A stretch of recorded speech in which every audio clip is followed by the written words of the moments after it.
परिज्ञान योगेश्वराचे कवी वाल्मिका सारिखा मान्य ऐसा नमस्कार माझा सद्गुरु रामदासा सह्याद्री गिरीचा विभाग विलसे मांदार शृंगावरी नामे सज्जन जो नृपे वसविला श्री उर्वशीचे तिरी साकेताधिपती कपी भगवती हे देवजाचे श्री तेथे जागृत रामदास विलसे जो या जना उद्धरी। आज आपल्या समासाचं नाव आहे गुणरूप निरूपण आणि आपल्या दशकाचं पण नाव गुणरूप निरूपण आहे। समर्थांची एक पद्धत आहे की एकतर पहिलाच समास त्या नावाचा असतो किंवा कुठेतरी 10 समासात एक समास या दशकाचं नाव असणारा असतो। आपल्याला गुण आणि रूप हे दोन्ही शब्द आता चांगले माहिती आहे। गुण म्हटलं की त्रिगुण सत्वरजतम आणि रूप म्हणजे पंचमहाभूत। मी आपल्या गमतीनं असं म्हणते की आपल्या सगळ्यांच्या वेळेला आता बदललं आहे पण आपल्या सगळ्यांच्या वेळेला आपण जेव्हा आपला सहकारी जीवनाचा शोधला तेव्हा आधी आपल्याला रूप कळलं आणि मग गुण कळले किंवा गुण लोकांनी सांगितले, रूप आपल्याला दिसलं पण त्या रूपावरून गुण नाही कळत किंवा रूप कसं आहे ह्याच्यावर आपण गुण ठरवू नाही शकत। इथे पण अगदी तसंच आहे की रूप सत्वरजतम याच्यावरून गुण ठरतात। तो सत्वगुणी आहे का रजोगुणी आहे का तमोगुणी आहे त्याचं प्रमाण कसं आहे या सगळ्यावरून ते गुण समजतात। रूपाचा विचार केला तर सगळीकडे पंचमहाभूत आहेतच, त्या रूप काही फार महत्त्वाचं नाही हे कळायला आपल्याला 25-30 वर्ष जावी लागतात, तो भाग वेगळा। पण त्यावेळेला आपण रूप पाहतो, गुण पाहत नाही आणि खरं पाहायचं काय तर खरं गुण पाहायचे, रूप नाही। कारण गुणाच्या प्रमाणावर ते अवलंबून असतं आणि गुण चांगले की रूप आपोआप चांगलं असं कळायला वेळ लागला तरी ते खरं आहे। इथे पण तसंच आहे। त्या आज पण आपल्याला या त्रिगुणांच्या आणि पंचमहाभूतांचा पुन्हा एकदा विचार करायचा आहे, त्याला गुणरूप निरूपण म्हटलं आहे। आता हे तयार कसं झालं, समर्थाने तर असा शब्द वापरला आहे, पावसाळ्याचे दिवस आहेत त्या चटकन आपल्याला कळेल की हे त्रिगुण आणि पंचमहाभूत याचा म्हणजे चिखल झाला असा शब्द वापरला।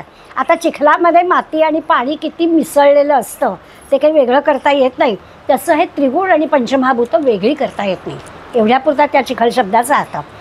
मग तयार कसं झालं तर जे एक परब्रह्म आहे। आता हे जे काही वर्णन आपण इथून पुढे एक 2-5 मिनटं ऐकणार आहोत ना, आपण सगळेजण असे मोठे आहोत की मागच्या समासामध्ये आपण पिंडी ते ब्रह्मांडी असं पाहिलं की शरीर देह कसा तयार होतो।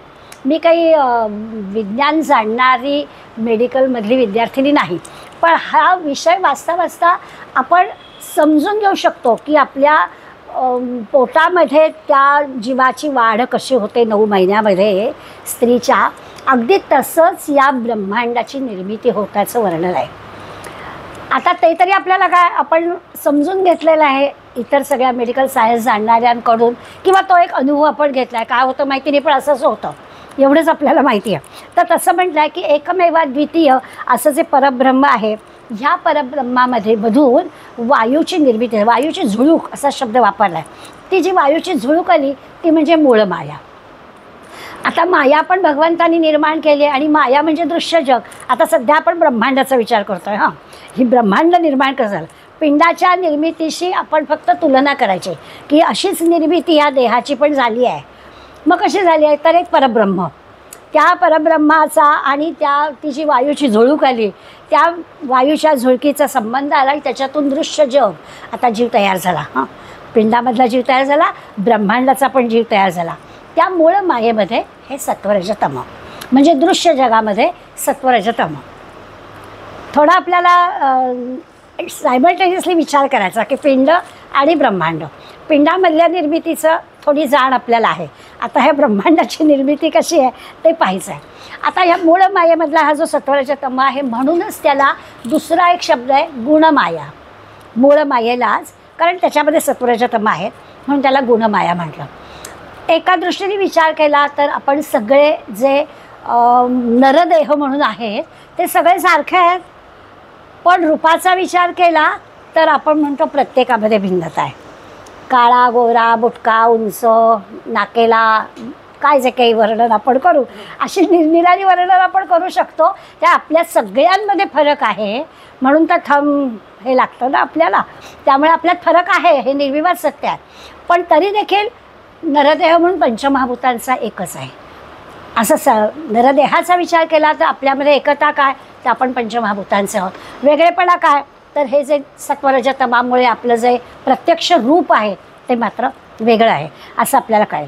मग होतं काय, तर ही जी गुणमाया आहे, ही गुणमाया आपल्याजवळ असणाऱ्या ह्या 3 गुणांनी आपलं एक रूप प्रगट करते. आम्ही जे प्रगट झालो ना, ते आपल्या त्या जीवामध्ये असणाऱ्या सत्वरज तमाचं एक परिमाण आहे. आणि त्याच्यामुळे आपण जन्माला येताना काहीतरी एक विशेष घेऊन आलो आहे. सत्वगुण असेल, रजोगुण असेल, तमोगुण असेल, त्या पद्धतीने आलं आहे. ती संधी मिळताच ती अशी गुणमायेमध्ये प्रगट होते.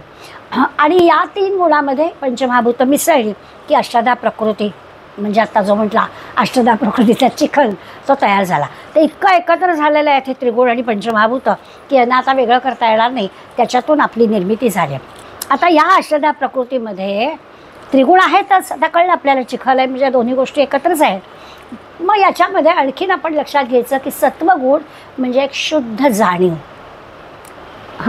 आता जाणीव शब्द आपण गणेश स्तवनाचं ऐकलं होतं तेव्हा आठवेल आपल्याला की गणपती म्हणजे काय, तर गणपती म्हणजे आपल्याला होणारी शुद्ध जाणीव. आपल्याला तो रूपामध्ये लागतो म्हणून तो आपण तयार केला आहे.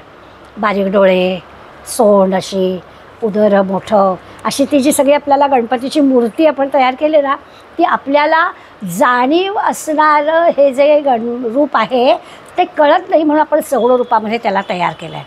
पण गणेश म्हणजे काय, तर गणेश म्हणजे शुद्ध जाणीव. गणेश म्हणजे काय, तर ह्या त्रिगुणामधला हा सत्वगुण, त्याला शुद्ध जाणीव असा शब्द वापरायचा. तमोगुण म्हणजे काय, नेणीव, अज्ञान, काहीच कळत नाही, त्याला नेणीव म्हणायचं.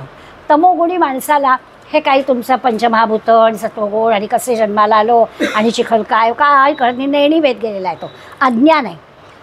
सात्विक सत्वगुणी माणसाला शुद्ध जाणीव आहे, तमोगुणी माणसाला जाणीव नाही. आणि रजोगुणी आहे, त्यांची संख्या खूप आहे, हे जाणीव व नेणीव मिश्रित आहेत. आम्ही कळतं पण कळत नाही, पण समोर असतं तेव्हा हो कळतं आहे, लक्षात येत आहे, बंद की अज्ञान असं आपलं होतं. तर तसं रजोगुण जो आहे तो जाणीव नेणीव मिश्रित आहे. अशा या 3 गुणांचं आणि पंचमहाभूताचं एकत्रीकरण झालेलं आहे. ही त्रिगुण आणि ही पंचमहाभूत यातून नाना शरीरं निर्माण झाली. आता फक्त नरदेहाबद्दल मी म्हणत नाही, 84 लक्ष योनी जे म्हणतो ना, ते सगळं, कुठलं शरीर चांगलं, कुठलं वाईट, कुठल्यामध्ये जाणीव जास्त, कुठल्यामध्ये जाणीव कमी किंवा कुठल्यामध्ये जाणीव नाही, ते सत्वरज तमावरून ठरेल. परंतु सगळेच्या सगळे जीव याच्यातून निर्माण झाले. असा हे सगळं ना या समासाच्या पार्श्वभूमीमध्ये लक्षात घ्यायचं आहे. पिंडी ते ब्रह्मांडी सांगून झालं आहे आणि आता आपल्याला गुणरूप पाहायचं आहे. जसं जसं जाणीवेचं प्रमाण जास्त, सत्वगुण जास्त, त्यामुळे मग आपल्याला त्यातली सगळ्या गोष्टी म्हणजे तेवढं शरीर चांगलं, देह चांगला. नरदेहात आपण त्या मुंगी डास चिरटाच्या तुलनेत आपण चांगले, हे तर सहजच आपल्याला लक्षात येणारी गोष्ट आहे की त्यांचा जीव तो काय विचार आहे, काल कुठेतरी जन्माला आले आणि रात्री संपलं, पण आम्ही नाही. त्या जेवढी जाणीव जास्त, आम्हाला जाणीव जास्त आहे आणि तुम्हाला मला जाणीव जास्त असल्यामुळे आपला जीव हा असा, जेवढं जाणीवेचं प्रमाण जास्त तेवढं देह शरीर चांगलं. आता फक्त नरदेहाचा विचार केला, हे झालं जीवजंतू आणि नरदेह सगळ्या 84 लक्ष योनीतला विचार की जेवढी जाणीव जास्त तेवढा देह चांगला.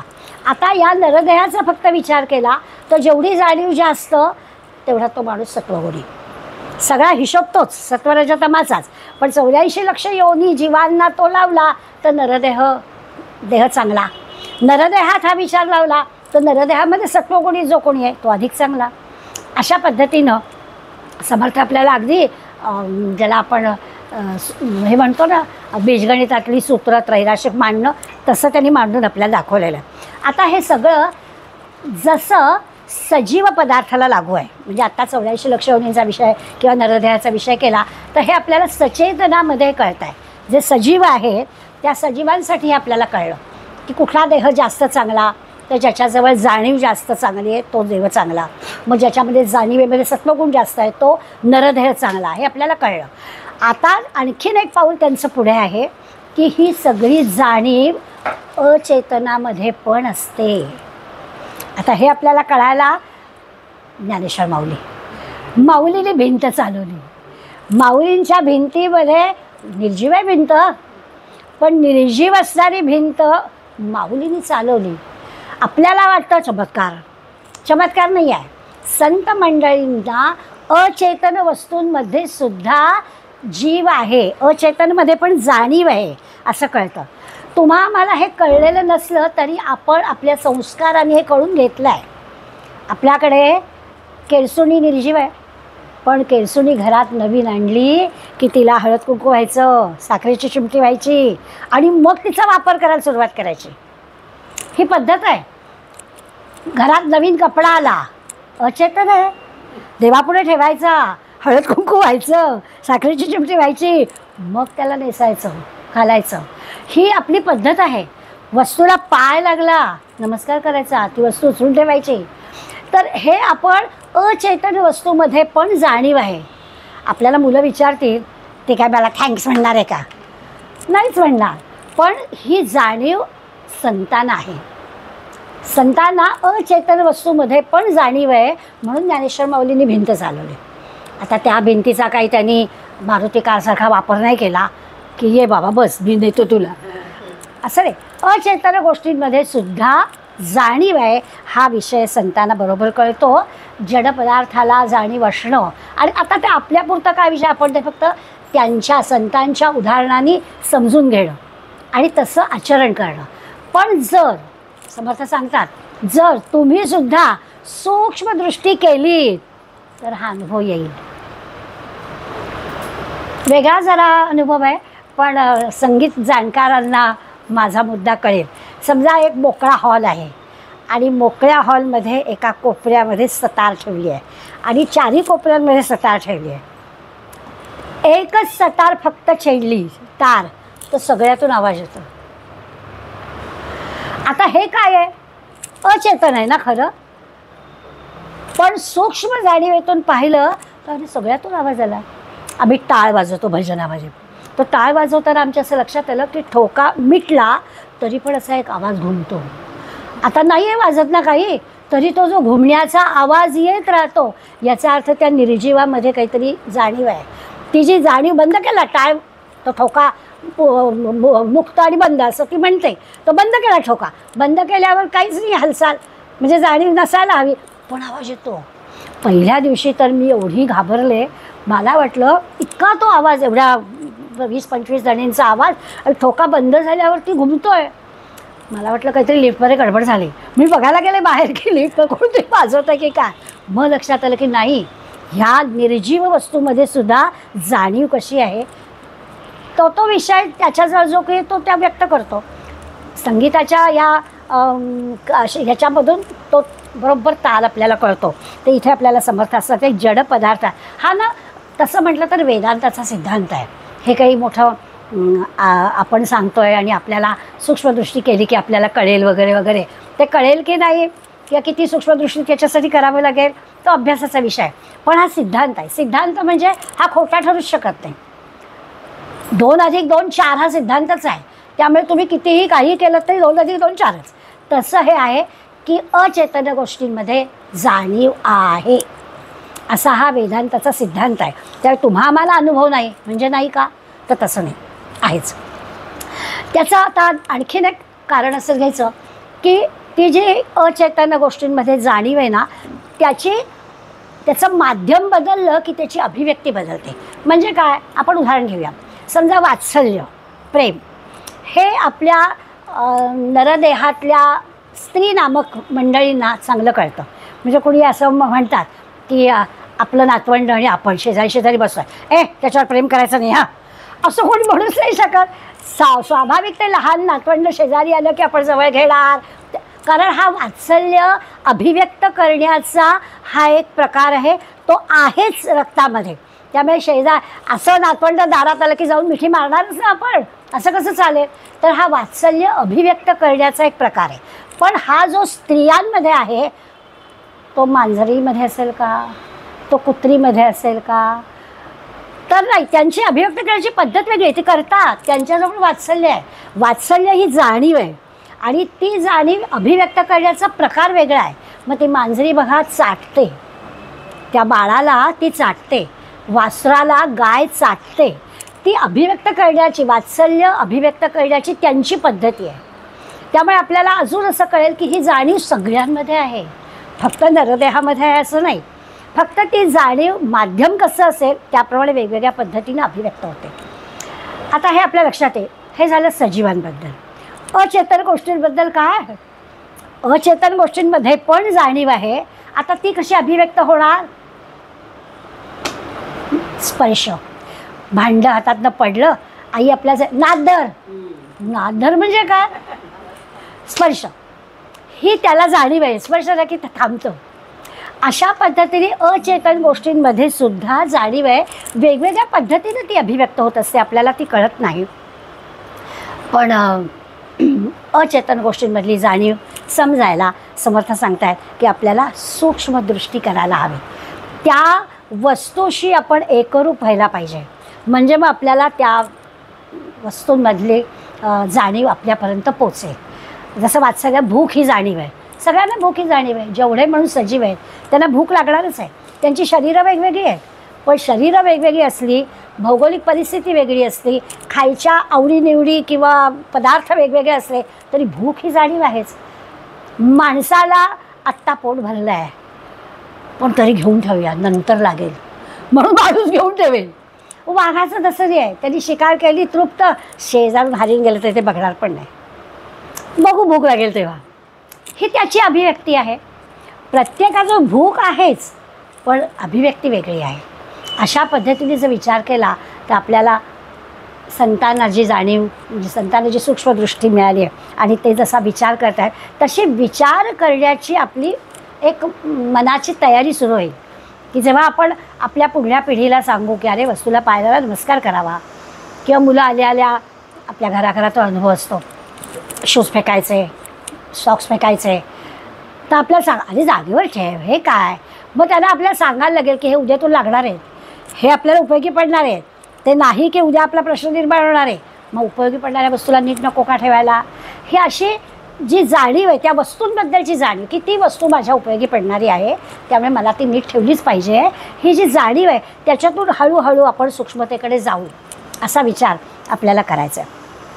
आता समर्थ जी आपल्याला जड पदार्थाबद्दलची जाणीव किंवा आत्ता म्हटलं तसं अभिव्यक्तीचं माध्यम आपल्याला सांगतात, तर ते म्हणतात काही वेळेला असं असतं की ही जाणीव अव्यक्त आहे ना, काय ह्या अचेतन गोष्टींना ती जाणीव व्यक्त करता येत नाही. भिंत चालली, पण भिंतींनी समर्थांना, ज्ञानेश्वरांना नाही सांगितलं की माझ्यामधल्या त्या मातीच्या कणाकणामध्ये जाणीव आहे, असं ती नाही. त्या भिंतीतल्या सूक्ष्म जाणीवेशी यांची एकरूपता झाली आणि सहजपणानं ती भिंत चालली, असा त्यांनी सांगितलं. म्हणजे साधकाकडूनच हे सगळं व्हायला पाहिजे. साधकांनी आपली बुद्धी सूक्ष्म केली की या विश्वव्यापी जाणीवेशी तो एकरूप होतो, आणि विश्वव्यापी जाणीवेशी तो एकरूप झाला की जडपदार्थामधल्या जाणीवेची त्याला प्रचिती येते. मग घरातल्या वस्तू बोलायला लागतात बरं का आपल्याशी. साधं साधं असतं.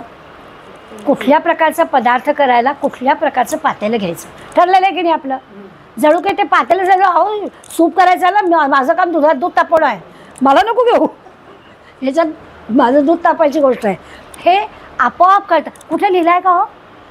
हे दुधाचं पातेलं लिहिलं आहे कुठे? सगळं ठरलेलं आहे.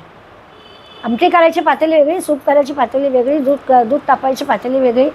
कारण तिथल्या त्या पदार्थाच्या वस्तूसुद्धा ही जाणीव असते, फक्त ते अभिव्यक्त नाही करू शकत, असा प्रकार. तर साधकांनी थोडं ब्रह्मचिंतन केलं, आपल्यातली जाणीव व्यापक केली. तरीही जेवढी जाणीव व्यापक तेवढं आपल्याला आता वस्तूंचं जाऊ दे, निदान इतरांच्या सुखदुःखाशी एकरूप होणं, बाकी तर राहू दे. अचेतन गोष्टींमधली जाणीव शोधायला वेळ लागेल, पण सचेतनामधली जाणीव तरी आपल्याला कळायला हवी. नुसतंच आपलं तोंड देखलं बोलणं असं न होता दुसऱ्याच्या दुःखाशी किंवा दुसऱ्याच्या आनंदाशी सुद्धा इतकं एकरूप होऊन जाणं, समरस होऊन जाणं. त्याचं दुःख ते माझं दुःख आहे, त्याचं सुख ते माझं सुख आहे, अशा प्रकारचा भाव आपल्या मनामध्ये येणं, हे तर आपल्याला जमायला हवं. म्हणून समर्थ आपल्याला सांगतात की जितकी जाणीव व्यापक तेवढं आपण दुसऱ्याच्या सुखदुःखाशी एकरूप होऊ शकतो. मग कुत्रा शिळी भाकरी घेऊन जातोय तर तूप घेऊन मागे जाणारे संतच. आपल्या मनामध्ये त्याही जीवामध्ये ती कालची भाकरी आहे, त्या जीवाला त्रास होईल, त्याच्यावर तूप हवं, ही जाणीव केव्हा होईल? असा व्यापक जेव्हा आपला दृष्टिकोन होईल तेव्हा असं आपण लक्षात घ्यावं असं संत आपल्याला सांगतात. आणखीन एक मुद्दा याच समासात आपण शिकणार आहोत की आत्ता जो मग अशा आपण सत्वरजतम ह्या त्रिगुणांचा खेळ या सृष्टीमध्ये चाललेला असतो असं म्हटलं, तर याचा अर्थ आहे की जसं असं ना अनेक रंगाच्या, आता आपल्याला मॅचिंगच्या दुनियेत कळतं, आपण मॅचिंग ब्लाऊज पीस घ्यायला गेलो की एका शेडचे किती रंग असतात. त्या हिरवा म्हटलं तर 50 तो आपल्या समोर टाकतो आणि यातलं कुठलं तुमच्या साडीला मॅच होता विचारतो. त्यामुळे एका रंगामध्ये अशा अनेक छटा आपल्याला दिसतात. किंवा आणखीन पण असं की 2 रंग एकत्र करून तिसराच रंग निर्माण पण करता येतो, असं पण रंगांच्या दुनियेत आपल्याला दिसतं. हाच विचार आपण ह्या त्रिगुणांमध्ये एकत्र आणताना करायचा की त्रिगुण एकत्र आणून ह्या भगवंतांनी 84 लक्ष छटा निर्माण केले. आता काय बोलायचं ह्याला, किती रंग रंग वेगळे वेगळे, एक दुसऱ्यासारखा नाही अशा त्यांनी, त्यामुळे त्रिगुणातून हे असं 84 जीवपेशी त्यांनी निर्माण केल्या. आणि एवढ्या 84 लक्ष जीवपेशी प्रत्येक वेगवेगळे असे त्यांना करता आलं. हे सगळं जे की आहे हे गुण आणि रूप म्हणजे त्रिगुणांच्या मिश्रणामुळे झालेलं आहे. आता हे जे विश्वाचा विचार करतो म्हणजे पिंडी ते ब्रह्मांडी हे मागच्या वेळेला आपलं झालं आहे. आता या ब्रह्मांडाचा किंवा विश्वाचा विचार करताना ही जी काही जाणीवेची आपण संवेदना म्हणतो, जी जाणीव आपल्याला झाली पाहिजे असं म्हणतो, ही जेव्हा केव्हा अनुभवाला येईल तेव्हा आपण असं म्हणू शकतो की आपण आपलं मन सूक्ष्म केलेलं आहे. मी आपल्याला मागच्या वेळेस स्थूल, सूक्ष्म, कारण आणि महाकारण असे 4 देह सांगितले होते. आपल्या देहापिंडीचे जसे तसे ब्रह्मांडाचे पण 4 देह आहेत. त्याचा पण आपण आज विचार करणार आहोत. ज्ञानीपुरुष किंवा संत मंडळी आपल्याला सांगतात की सगळं जे की विश्व नामरूपानं भरलेलं आहे, म्हणजे प्रत्येक वस्तूला नाम आहे आणि प्रत्येक वस्तूला रूप पण आहे.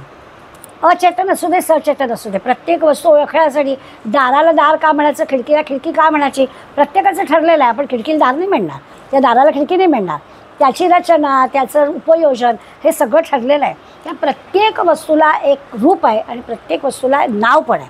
आता असंच आहे तर याचा अर्थ असा आहे की रूप म्हणजे बहिरंग आणि नाम म्हणजे अंतरंग.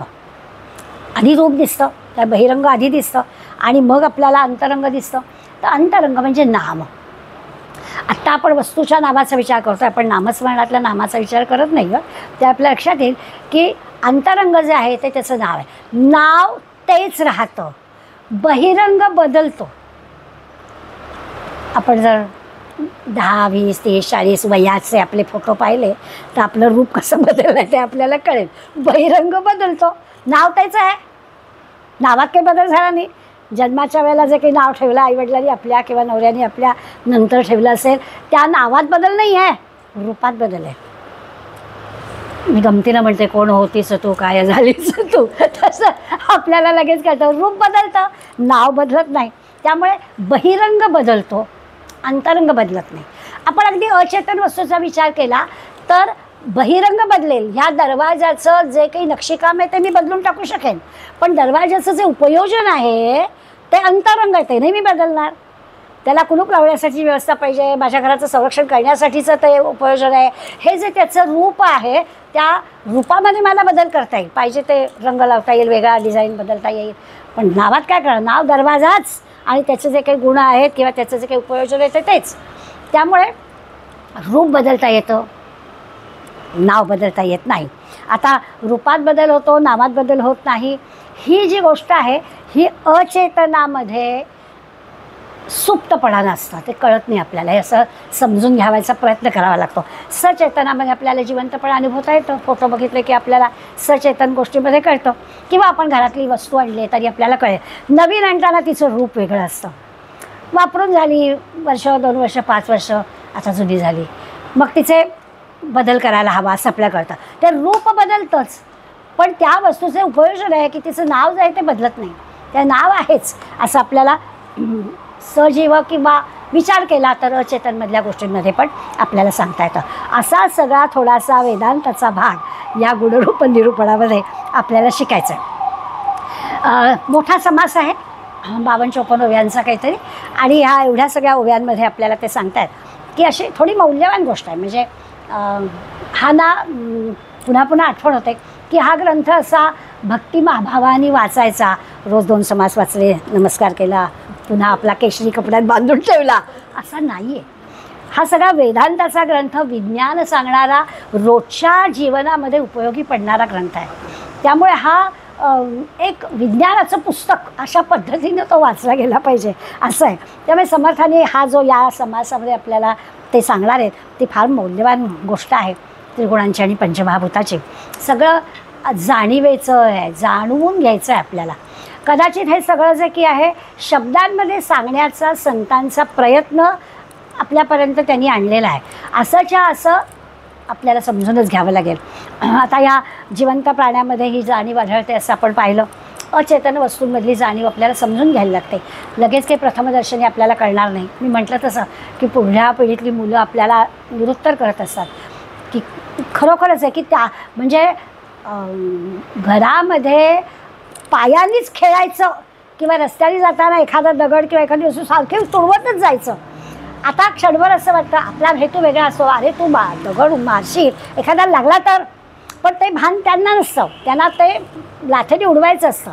मग त्याला समजून द्यावं लागतं त्या दगडाला पण त्रास होतो बरं का, एवढ्या लांब तो पडेल ना कुठेतरी, मग काय होईल असं मुलांना सांगून सांगून आपल्याला ती जी जाणीव आहे, अचेतनामधली जाणीव आहे, ती अशी संस्कारांनी कळणार काहीच नाही आत्ता सांगून, परंतु संस्कारांनी आपल्यामध्ये ती वाढवता येऊ शकते. म्हणून ते आपल्याला सांगतात. मग अशी पूर्वी होतं ना, चुली आपल्याकडे होत्या, शेगड्या होत्या, तर रोज सकाळचा एक कार्यक्रम, ती शेगडी सारवायला लागायची, चूल सारवायला लागायची. ती सारवल्यावर त्याच्यावर रांगोळी घाला, हळद कुंकू लावा आणि मग त्याच्यावर दूध तापत ठेवायचं, असं सगळे हे होते. तर अशा सगळ्या त्या ज्या चुलीवर अगदी आपण हे करणार आणि त्याच्यावरती अन्न शिजवणार, त्याच्यामध्ये सुद्धा एक जाणीव आहे, हा भाग त्याच्यामध्ये होता. म्हणून आपण म्हणतो किंवा आपण परवा उदाहरण घेतलं होतं की गणपतीच्या पूजेच्या वेळेला आपण गुरुजी येतात आणि प्राणप्रतिष्ठा करतो. आता म्हटलं तर ती मातीची मूर्ती आदल्या दिवशी दुकानातून जाणलेली, रस्त्यातून घेऊन आलेलो, पण एकदा ती घरात आपल्या आली आणि गुरुजींनी प्राणप्रतिष्ठा केली की त्याच्यात पावित्र्य आलं. मग ती गणपतीची मूर्ती आहे आणि भगवंताची आहे, अशा पद्धतीनं आपण त्या प्राणप्रतिष्ठेचा अर्थ लावतो. तर हे जे सगळं आहे त्याला ते जाणीव आपण सूक्ष्म मन तयार करायचं आणि ते समजून घ्यायचं असं समर्थ आपल्याला सांगतात. ही सगळी ना एक प्रकारची परमार्थ साधन आहे आणि परमार्थ साधनेचा हा प्राणच आहे की सगळ्यांमध्ये असणारी ही शुद्ध जाणीव म्हणजेच भगवंत पाहणं. सगळीकडे भगवंत भरलेला आहे, तो कसा पाहायचा, तो या जाणीवेतून पाहायचा म्हणजे आपल्याला कळेल. आता अंतरंग बहिरंग कळलं, नाम आणि रूप कळलं, शुद्ध जाणीव म्हणजे काय कळलं, अशा सगळ्या गोष्टी आपल्याला कळल्या. रूपामध्ये बदल होतो, नामामध्ये बदल होत नाही, हे पण आपल्या लक्षात आलं. आणि मग आता या सगळ्या जाणीवेतून आपल्याला कळेल की जिवंतपणा म्हणजे सजीव माणसांमधली जाणीव जी आहे त्याचं कारण असं आहे की ती जिवंतपणामधून कळणे. जिवंतपणा असतो म्हणून आपल्याला ती कळते. आणि या जिवंतपणातून काय होतं तर मन प्रगट होतं. आपल्याला कळतं का, तर आपल्याला त्या जाणीवेतून आपल्याला मन कळतं. थोडं आणखीन एक पाऊल पुढे जायचं आहे की आपल्याला कळतं आहे पण त्याच्यातून मन कळतं म्हणजे काय, तर त्या सुखदुःखाशी समरस होण्याला शब्द तर चांगले वापरतो. हा आपण शब्दांशी काहीच प्रश्न नाही, शब्द चांगलेच वापरतो, तरीही आपल्याला मन कळतं की हे वरचं जिभेवरचं आहे का खरंच मनापासूनचं आहे, म्हणून मन कळतं. सूक्ष्म व्हायला पाहिजे म्हणजे काय, मी गमतीनं नेहमी गोष्ट सांगते. शेजारची मुलं 12वीत, दोघांनी भरपूर अभ्यास केलेला, दोघांनाही छान मार्क मिळालेले आणि शेजारचा मुलगा आपल्याला पेढे द्यायला आला आहे. अपेक्षित होतंच की तो येईलच काका काकू करत आणि मग आपण पण त्याला काहीतरी बक्षीस आणूनच ठेवलेलं आहे. छान मार्क मिळाला, कळलं तो येणार माहितीच आहे आणि मग त्याचं तोंड भरून आपण कौतुक करतो आहे, त्याला बक्षीस देतो आहे, सगळं झालं.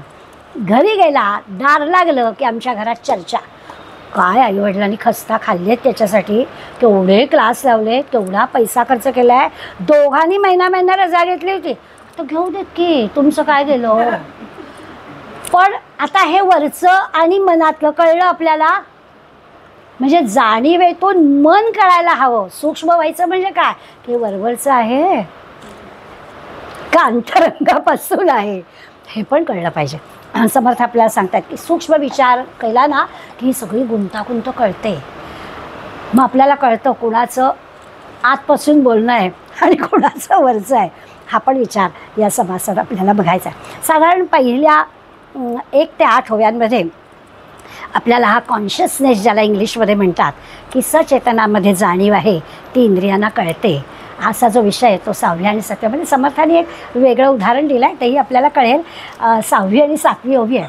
ते म्हणतात असो मूळ माये भितरी गुप्त त्रिगुण वास करी स्पष्ट होती संधी चतुरी जाणावी गुडक्षोभिणी. ते म्हणतात या मूळ मायेमध्ये सत्वरजन तम त्रिगुण आहेत आणि असे ते गुप्तपणानं आहेत. मूळ मायेमध्ये हे त्रिगुण गुप्तपणानं आहेत. पण गुणमाया जशी प्रगट होते तसंही 3 गुणांची प्रमाण जे आहे ना ते बदलतं. म्हणजे त्याची साम्यावस्था त्रिगुण आहेत पण त्याचं प्रमाण बदली होतं आणि मग ते आपल्याला असं वेगवेगळ्या पद्धतीने व्यक्त झालेले दिसतात. मग त्याला त्यांनी उदाहरण आपल्याला दिलं आहे. जैसा तृणाचा पोटरा कळा पुढे उकलून होये मोकळा. एखादं कणीस आहे तर ते कणीस झाकलेलं असतं, आतमध्ये दाणे असतात आणि ते बंद असतं. धान्याचं कणीस आपण मक्याचं कणीस डोळ्यासमोर आणलं तर कळेल आपल्याला की त्याचं बंद असतं. आणि मग जेव्हा ते दाणे असे चांगले भरलेले होतात त्याची पूर्ण वाढ होते की मग ते कणीस पिकलं की असं उकलतो आणि ते असं उकललं की दाणे मोकळे होतात.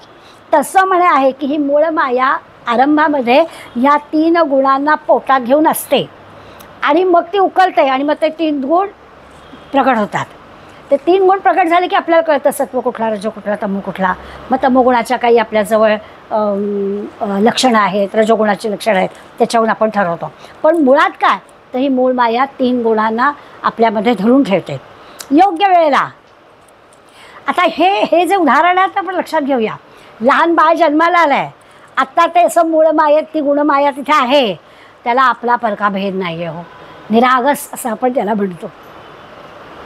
जरा मोठं होऊ दे, हे माझं आहे, मला दे, नाही, हे सुरू होतं.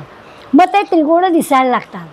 म्हणजे लगेच काही ते चुकीचं असं नाही. ह्या वातावरणामुळे सभोवतालची वातावरणं आपण त्याच्याशी ह्या पद्धतीनं खेळतो आणि आपण त्याला टाळ्या वाजवतो की माझं आहे म्हटल्यावर बघ कसं करतो आहे. मग पुन्हा पुन्हा आपण जातो, मला दे, त्याच्या हातात गोळी द्यायची, मला दे म्हणायचं की तो लगेच मागे येतो.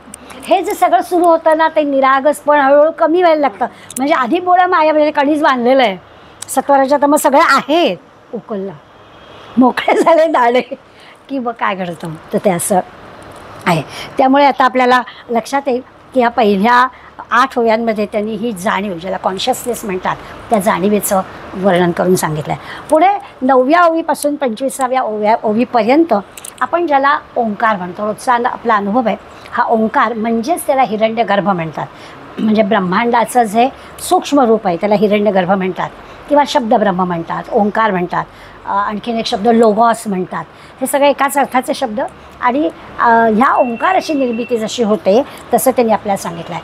संत मंडळी यालाच नाम म्हणतात. गोंधळेकर महाराज म्हणतात काही करू नका, नाम घ्या.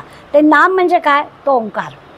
मग ते नाम तुम्ही श्रीराम जय राम जय जय राम घ्या किंवा नुसतं श्वासावरती श्रीराम म्हणा किंवा आणखीन काही तुमच्या गुरूंनी दिलेलं नाव असेल तर ते घ्या.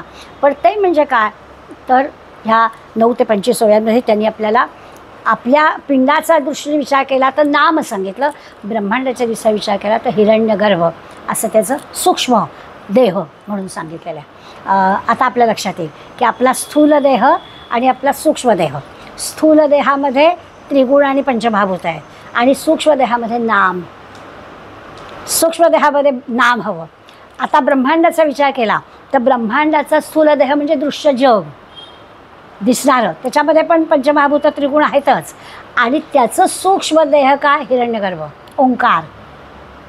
अशा पद्धतीने जर विचार केला तर आपल्याला लक्षात येईल की अरे हां पुढल्या 24 ते 30 ओव्यांमध्ये आपण ह्याच्यातला पण एक 9वी ओवी वाचूया म्हणजे हा विषय आणखीन कळेल. पुढे जाणीव मध्यस्थ नेणीव मिश्रित चालीला स्वभाव तेथे मातृकाचं ठाव शब्द झाला. अशी 9वी ओवी आहे. ते म्हणतात की जेव्हा सत्वर जाणीव मध्यस्थ नेणीव, मग अशी जाणीव नेणीव आणि जाणीव नेणीव मिश्रित असं आपण पाहिलं की जाणीव म्हणजे कोण तर सत्वगुणी आहे, नेणीव म्हणजे तमोगुणी आहे, त्याला विचारायला कळतच नाही, आणि रजोगुणामध्ये जाणीव नेणीव मिश्रण आहे. आता ते आपल्याला सांगतायत पुढे जाणीव मध्यस्थ नेणीव म्हणजे असं सत्वरज तम यांचं जे मिश्रण होतं आणि मिश्रित चालीला स्वभाव त्या मिश्रणाने ही सगळी क्रिया सहजपणे चालते. तिन्हींचं मिश्रण होतं आणि कळतं. मातृका असं ठावं, मातृका म्हणजे ओंकार, मातृका असं ठावं शब्द झाला, त्याच्यातून ओंकार प्रकट झाला आणि त्यालाच शब्दब्रह्म किंवा हिरण्यगर्भ किंवा आत्ता म्हटलं तसं लोगॉस किंवा आपल्या पिंडाच्या शिवशाखेत तर नाम असं म्हणतात. असं स्पष्ट 9व्या ओळीमध्ये आपल्याला त्याचा उल्लेख केला. पुढे 26 ते 30 ओव्यांमध्ये समर्थांनी थोडंसं आपल्याला सावध केलं आहे. ते असं ह्या 4च ओव्यांमध्ये आपल्याला सांगतात, आता एवढं सगळं ऐकलं ना तर तुमची गुंतागुंत वाढेल. हं, आपल्याला पण क्षणभर झालं असेल असं की काय बोलल्या कोण जण वाटतंय आता कळल्यासारखं, पण काही खरं नाही. नंतर आठवायचा प्रयत्न केला किंवा नंतर कोणी घरी जाऊन आपल्याला म्हटलं आज काय झालं तर काहीच नाही सांगता येत. काहीतरी झालं, चांगलं वाटलं तेव्हापुरतं ऐकायला, पण आत्ता काहीच नाही सांगता येते. सिनेमाची स्टोरी आम्हाला लगेच सांगता येते. सिनेमाला जाऊन आलो आणि मैत्री म्हणाली कुठला होता, मग काय झालं, त्याच्यात काय आहे, लगेच आपण 5 मिनिटात का होईना त्यातला महत्त्वाचा भाग सांगू शकतो. आज दासबोध वर्गाला काय झालं म्हणून समर्थाला माहिती आहे. म्हणजे समर्थाने 26 ते 30 ओव्यांमध्ये त्यांनी सांगितलं एवढा सगळा सूक्ष्म विचार केलात ना तर आता तुमची गुंतागुंत वाढली आहे. आणि ती गुंतागुंत वाढली आहे तर मग तुम्ही गडबडाल. 2 प्रकारांनी गडबडाल. एक तर ग्रंथ बंद करून टाकाल, बस आता हमारे बस की बात नहीं है, देखा जाएगा आगे. नाही तर मागे लागाल. कळत कसं नाही, कळलं पाहिजे. दोन्ही गोष्टी होतील, दोन्हीतलं काहीतरी एक होईल. म्हणून मग ते आपल्याला 26व्या ओळीमध्ये अशी ही जी गुंतागुंत झाल्यावर आपली जी काही मनस्थिती होते त्याचं वर्णन करतात. ते म्हणाले भूते वेगळाली दिसती, पाहता एकची भासती. सगळे वेगवेगळे दिसतात, पाहता एकची भासती. बहुत धूर्तपणे प्रचिती ओळखावी. आता इथे आपल्या जवळ धूर्तपणा पाहिजे, आपल्याला ओळखता आलं पाहिजे. जसं मग अशी आपण अंतरंग आणि बहिरंगामधला फरक बघितला, मनात काय आहे आणि ओठावर काय आहे हे जसं आपल्याला कळतं की आपण तसं वागतो. लोकांचं कळतं की नाही माहीत नाही, पण आपल्याला तर नक्कीच कळतं. आणि तसं वागणं झालं किंवा आठवण होतं की असं नको होतं आपण करायला, हे काय असू दे ना, असा एक भाव आपल्यामध्ये होतो. आता ते आपल्याला या 26व्या ओळीमध्ये सांगतात की हे सगळं विश्व निर्माण झालं वगैरे सगळं बरोबर आहे. ही जी विश्वनिर्मितीची कथा मी तुम्हाला सांगितली, परब्रह्म, मग त्या परब्रह्मातून मूळमाया, त्यालाच गुणमाया म्हटलं, म्हणजेच त्याच्यात सगळे तरी गुण आहेत. हे सगळी कथा आम्हाला मान्य आहे, पण हे सगळं वेगवेगळं दिसतं ना, भूतं वेगवेगळी दिसतात ना, चांगल्या अर्थाने भूतं म्हणजे. त्यामुळे सगळ्या 84 लक्ष योनी म्हणा किंवा नरदेहामध्ये असणारे आपले सगळे जेवढी अफाट लोकसंख्या आहे त्या सगळ्या लोकसंख्येचा विचार केला तर सगळे आपण वेगवेगळे दिसतो, पण पाहता एकची भासती. पण असं पाहायला गेलं तर एकच आहे, म्हणजे दुसऱ्यांच्या नजरेतून पाहिलं. गमतीनं नेहमी संत मंडळी आपल्याला सांगतात की एखादा हत्ती समजा माणसांकडे पाहत असेल किंवा एखादा वाघ समजा, आपण एखाद्या ह्याच्यात गेलो आणि तो पिंजऱ्यात आहे पण बाहेर सगळे आहेत ना, मग ते सगळे तो जेव्हा पाहत असेल तर तो काय सगळे एकच दिसतात, त्याला काही वेगळेपणा कळणार नाही ना. त्याला 2 हात 2 पाय 1 नाक 2 डोळे अशी सगळीच मंडळी दिसतात, त्याला त्याच्या दृष्टीने सगळे आपण सारखेच असं होईल.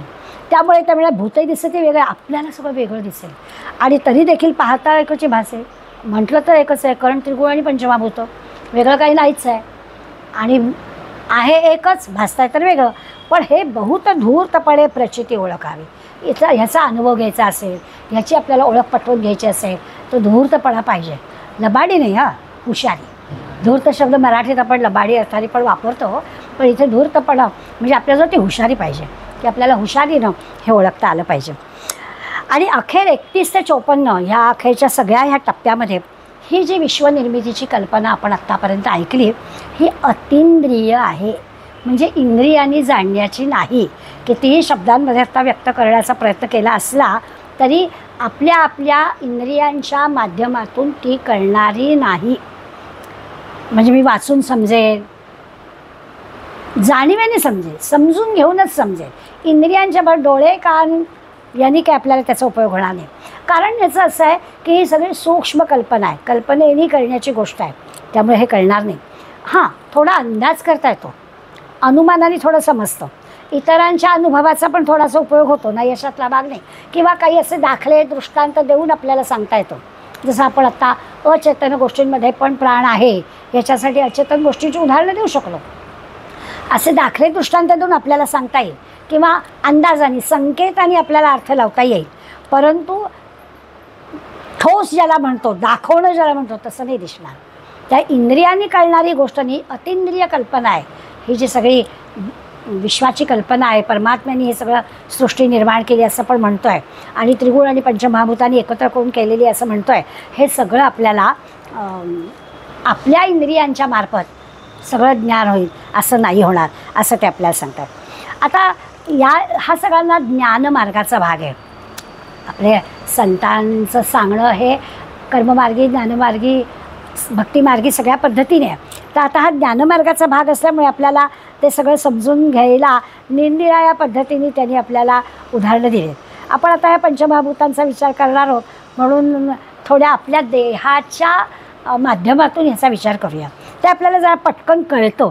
म्हणून आपण मागच्या ह्याला पाहिलं, पृथ्वी, आप, तेज, वायू, आकाश हे सगळं प्रत्येक वस्तूंमध्ये आहे. आपल्या जसं देहात आहे तसं सचेतन असू दे, अचेतन असू दे, सगळीकडे आहे. आपण ह्या पृथ्वीवर राहतो त्यामुळे पृथ्वी आहे आपल्याला मान्य करायला हवं. आता आपल्याला कुठं पृथ्वी, अरे का राहतो ना आम्ही इथे, म्हणजे ही पृथ्वीच आहे असं आपण सहज म्हणू शकतो. त्यामुळे ज्याच्यावर राहतो ती पृथ्वी एवढी व्याख्या आपल्याला करता येईल. पण फक्त एवढीच नाही आहे, तर आपलं शरीरामधला जो जड भाग आहे, तो जड भाग किंवा हाडं ज्याला आहेत, आपल्या शरीराला काहीतरी वजन आहे ना, त्या वजनाचा विचार केला तर ते पृथ्वी तत्व आहे. हां, त्यामुळे नुसतं या भूतलावर राहतो आहे म्हणून ही पृथ्वी हा जसा एक भाग. म्हणून आपण सकाळी समुद्र वसने देवी पर्वतस्तन मंडळे विष्णुपत्नी नमस्तुभ्यं पादस्पर्शं शबसं म्हणतो की आता माझा पायाचा स्पर्श तुला होणार आहे म्हणून नमस्कार करतो. किंवा क्षमा ही जी काही गुण आहे तो म्हणजे पृथ्वीचा, म्हणून आपण क्षमा गुण की लगेच आपल्याला पृथ्वीची पृथ्वीला आपण खणतो, त्याच्यावर काही करतो तरी देखील ती आपल्याला धान्य देते आहे आणि अशा प्रचंड प्रमाणात देते. एक दाणा पिकवला की हजारो देते, असं सगळं तिचं आहे. त्या पृथ्वी आपल्याला कळते, जमीन या अर्थाने कळते, आपण तिथे राहतो ह्या अर्थाने कळते. या पिंडाच्या दृष्टीने पृथ्वी म्हणजे काय, तर पृथ्वी तत्व. मग पृथ्वी तत्व म्हणजे काय, तर आपल्यामधलं पृथ्वी तत्व म्हणजे आपल्यातला जो जड भाग आहे. मग आपण त्या सर्वाला म्हणजे त्वचा आहे, कातडी आहे, काय तुमचं हाडं आहेत, या सगळ्यांमधला ती जडत्व आहे की आपल्याला एक वजन आहे, आपल्याला एक आकार आहे, हे सगळं आपल्या शरीरातलं पृथ्वी तत्व आहे. म्हणजे आता आपण पिंडी ते ब्रह्मांडी ना, म्हणून या दोन्ही हे समजून घ्यायचं आहे. या सगळ्या जवळजवळ समासाच्या अर्ध्या भागामध्ये आपल्याला हाच विचार त्यांनी सांगितला आहे. आता असं आहे की ह्या पृथ्वी तत्वाला असं स्वतंत्र अशी चेतना नाही आहे. नुसता हाडाचा सांगाडा, आपण शाळेमध्ये होतो तेव्हा सायन्स लॅबोरेटरीमध्ये तो कोपऱ्यामध्ये एक हाडाचा हे ठेवलेला असायचा. भीतीच वाटायची बघायला, पण तरीसुद्धा तो सायन्स हॉलमध्ये असायचा. तो अचेतन आहे. त्या हाडांमध्ये जे जडत्व आहे त्याच्यात पृथ्वी तत्व आहे, पण चेतना नाही, म्हणून ते पृथ्वी तत्व आहे. त्याला स्वतंत्र म्हटलं तर दिसत आहे, हाडं दिसत आहेत, परंतु त्याला चेतना नाही आहे, जाणीव नाही आहे. आणि म्हणून हे जे तत्व आहे ते त्याचं काही खरं स्वरूप नाही. म्हणजे आता आपण काय पाहायचं आहे की पंचमहाभूतं आपल्यामध्ये आहे, पण त्या पंचमहाभूतं म्हणजे हे खरं स्वरूप नाही. मी म्हणजे काय, माझं स्वरूप काय आहे, तिकडे आपल्याला नेणार आहेत समर्थ. पण एकेका तत्वाचे आता 3 गुण सांगून झाले सत्वरजतमचे, की ते म्हणजे मी नाही, ते म्हणजे मी नाही, असं कळेल आपल्याला की या सगळ्याचं जाणीव नेणीव मिश्रण म्हणजे आपण आहोत. अचेतन असू दे, सचेतन असू दे. तसं आता आपल्याला पंचमहाभूतांचा पण विचार करायचा आहे. तर आपल्यामध्ये असणारं हे जे पृथ्वी तत्व आहे ते पृथ्वी तत्व म्हणजे काही आपलं खरं स्वरूप नाही. हाडं जोडता येतात, हाडं बदलता येतात, इंद्रिय आपली बदलता येतात, काय काय करता येतं, कारण त्यांना एक वेगळं अस्तित्व आहे पण चेतना नाही आहे. आणि म्हणून ते म्हणजे काही आपलं स्वरूप नाही. दुसरं आपलं म्हटलं की या शरीरामध्ये दुसरं पाणी नावाचं, आप नावाचं गोष्ट आहे. पंचमहाभूतातलं आप आपल्या देहात आहे. रक्त, लाळ, मूत्र, रेत, घाम या 5 प्रकारांनी आपल्याला त्या जलतत्वाचा अनुभव घेता येतो आणि ते त्या प्रमाणातच असावं लागतं. सतत रक्ताचा प्रवाह आपल्या देहामध्ये चालू आहे, त्याला खंड पडलेला असा जराही क्षणभरही चालत नाही. किंवा आपली जी हाडं आहेत त्याच्यात लवचिकता आहे, तर लवचिकता आहे म्हणजे तिथे जलतत्व आहे. आणि म्हणून असं आपल्याला आपतत्व ओळखता येतं. पण म्हणजे जिथे जिथे ओलसरपणा आहे तिथे तिथे आपतत्व आहे. त्या आपतत्वाला स्वतंत्र अस्तित्व असलं, म्हणजे आपतत्व आपल्याला कळत असलं तरी चेतना नाही आणि म्हणजे स्वतंत्र जाणीव नाही. आणि म्हणूनसुद्धा ते आपतत्व म्हणजे काही माझं स्वरूप नाही. ते असल्याशिवाय चालत नाही, ही गोष्ट खरी आहे. पण ते जरी असलं तरी ते म्हणजे माझं स्वरूप नाही. पाण्याशिवाय आपण राहू शकत नाही, ही गोष्ट खरी आहे.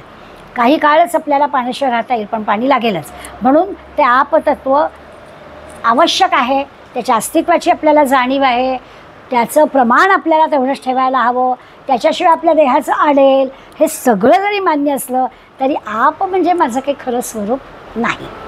कारण त्याचं वेगळं अस्तित्व, असं चेतनायुक्त अस्तित्व नाही. अस्तित्व आहे पण त्याचं चेतना नाही. पुढे त्यांनी म्हटलं की तेज, आपल्या देहाचं जे टेम्परेचर आहे ते 97 ते साधारण 110 एवढ्यामध्ये राहावं लागतं. ही ताप वाढला 105 106 असं आपण वर्णन करतो तर चालत नाही काही, लगेच त्याला टेम्परेचरला आपल्याला खाली आणावं लागतं. पण निदान एवढ्या टेम्परेचरमध्ये आपण जगतो, त्याच्यापेक्षा कमी किंवा जास्त टेम्परेचर आपल्याला चालत नाही.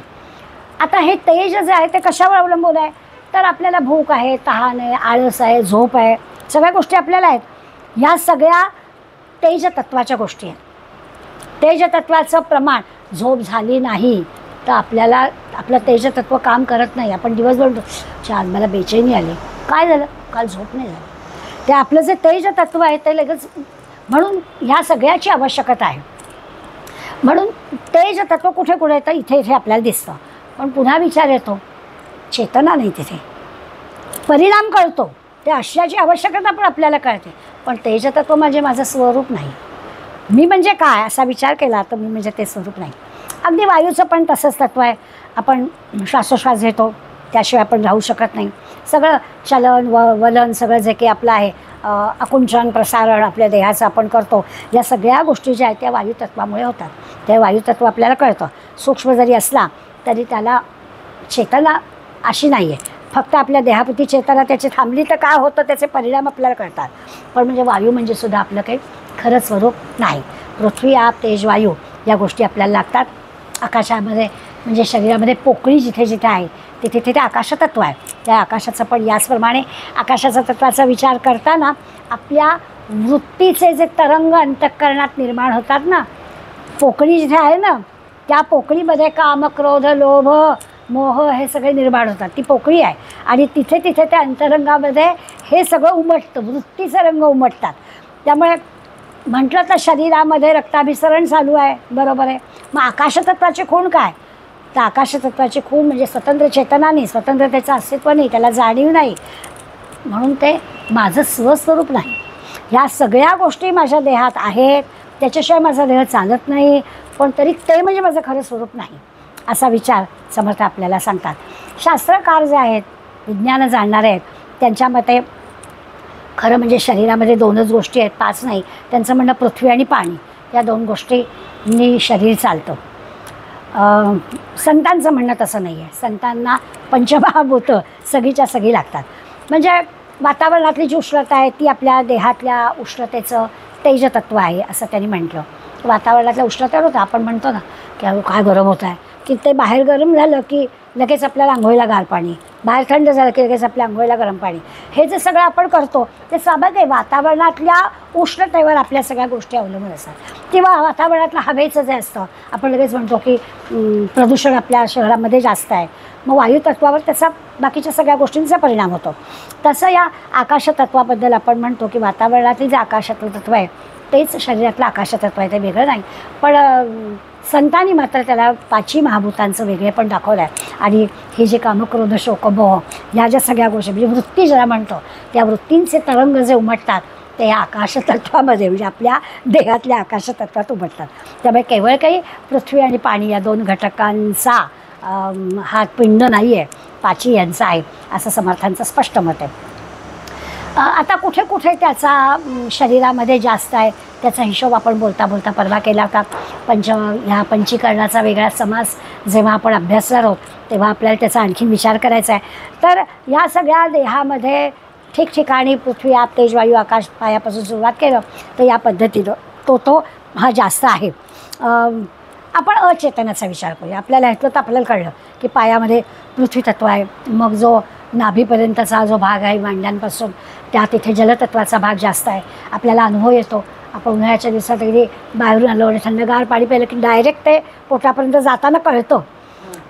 त्याचं कारण हे आहे की जलतत्व हे तिथे अधिक आहे. तर असं मग वायू मग आकाशाचं पृथ्वी आप तेज वायू आकाश आपल्या देहामध्ये आपल्याला कळतात. आपण समजा आता विचार केला लाकडाच्या टेबलाचा, तर आपल्याला ते सांगतात की या लाकडाला सुद्धा एक आकार दिलेला आहे. टेबलाचा आकार किंवा खुर्चीचा आकार किंवा आपण जे काही फर्निचर केलं आहे त्याचा आकार आहे.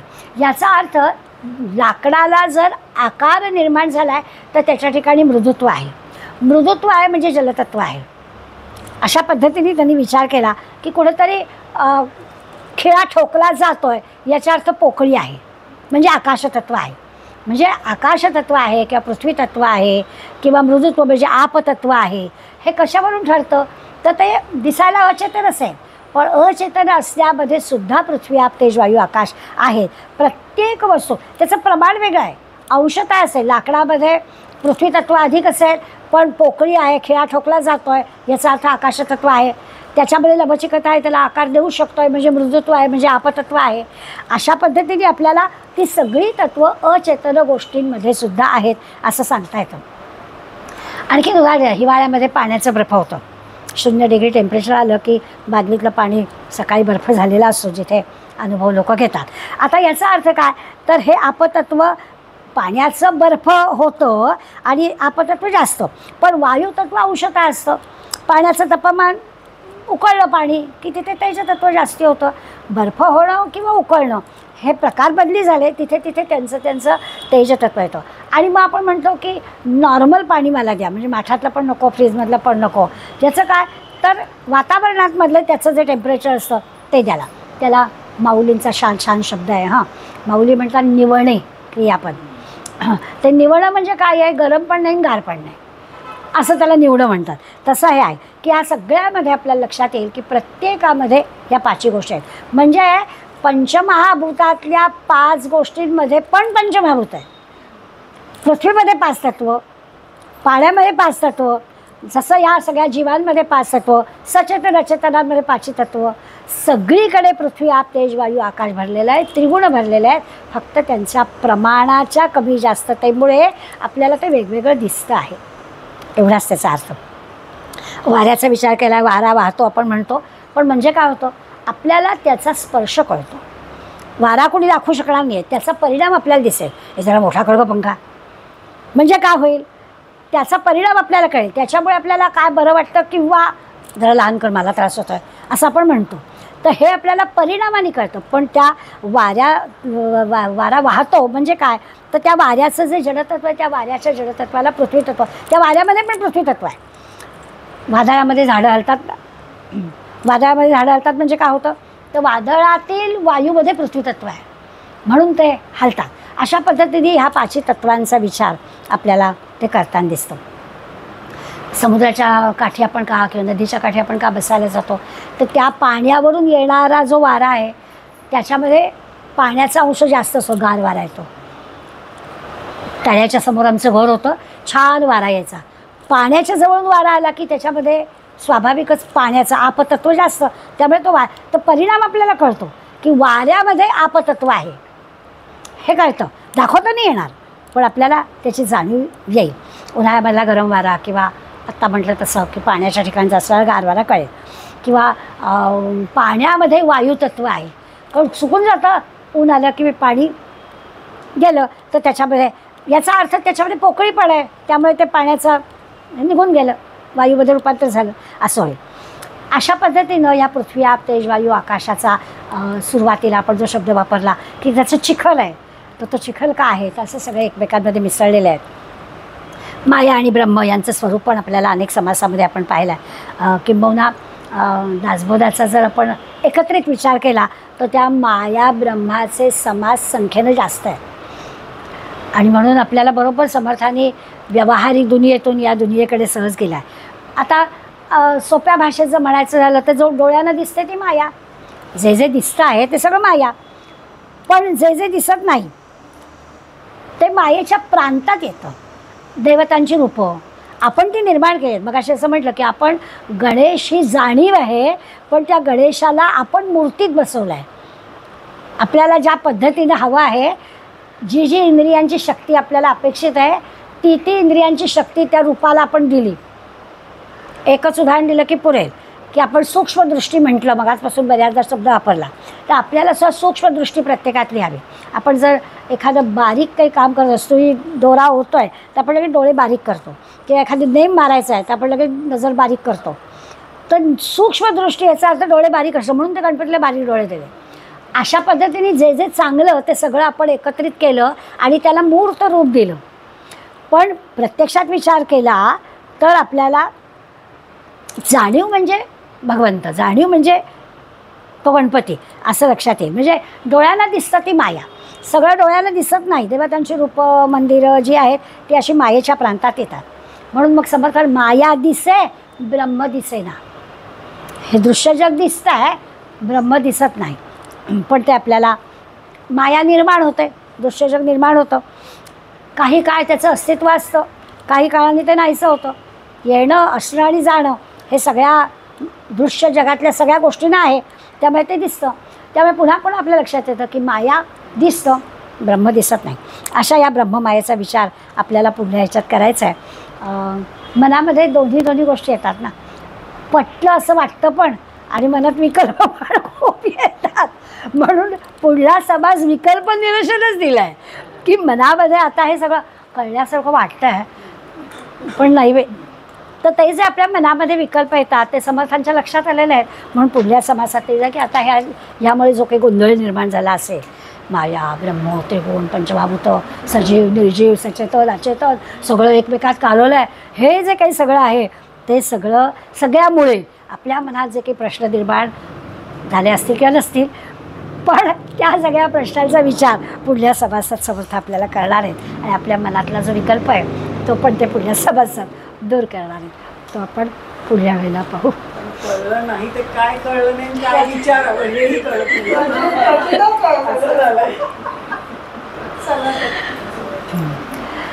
तव स्मरण संतत स्फुरणदायी आम्हा घडो, त्वदीय गुणकीर्तन ध्वनी सुरम्य करणी पडो. स्वदेश हित रक्षणा विण तुझी कथा नावडो, तुझ्या समय्या मुची तनुही देशकारी पडो. जय जय रघुवीर समर्थ.